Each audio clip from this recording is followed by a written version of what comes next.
All right, we're going to talk about 13.3, circuits and circuit diagrams. Remember that electrons flow out of the negative end, so if we have this power source here, the smaller side is a negative end and the bigger side is a positive end.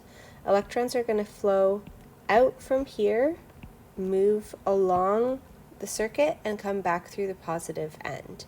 For this one, my switch is open, so my electrons wouldn't be flowing, but we're going to get to that later. In a series circuit, a circuit has loads connected end to end, so there's only one path for electrons to flow, one path. If we plug in a toaster and a kettle into one outlet, that's an example of two loads that work on the same circuit. If the fuse blows for that outlet, neither device will work. So what we're working on today mostly is how to draw these diagrams. So number one, we have to identify the difference between a series circuit and a parallel circuit. Again, series circuit follow one path. So here I have an example of a series circuit, and I have a 3-cell battery with a closed switch and 3 loads connected in series. So I'm going to start off by drawing my battery. It's telling me that it's 3-cell. An individual cell is like this. So I need 3 of these, positive to negative.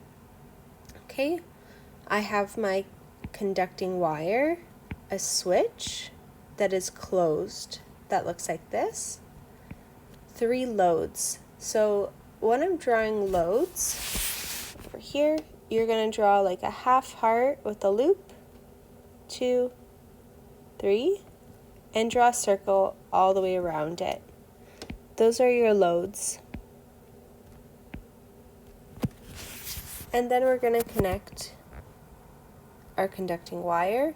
This is my positive and this is my negative. So again, to draw a load, you draw a little half heart, a little loop, half heart, and circle around. This is your load. Okay. In a parallel circuit, this is a circuit where loads are connected by branches so that there are 2 or more paths for electrons to flow. Okay, so the loads of the circuit are on at least 2 different branches of wires that connect to an energy source. When the electrons reach a branch, they will separate. So every electron will have its own path. Some electrons will follow one branch while others will follow another. The separate paths merge before returning to the energy source. So just like driving on a highway, you're merging onto that highway. Electrons will merge back onto the conducting wire. Let's practice drawing the circuit diagram for a parallel circuit. Okay, so we have 2 light bulbs connected in parallel. We have a 3-cell battery and a closed switch. So I'm going to start at my battery once more. 3 cells. Then I have a conducting wire.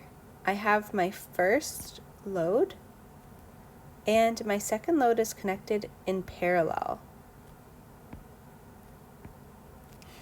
Okay, now I have a closed switch,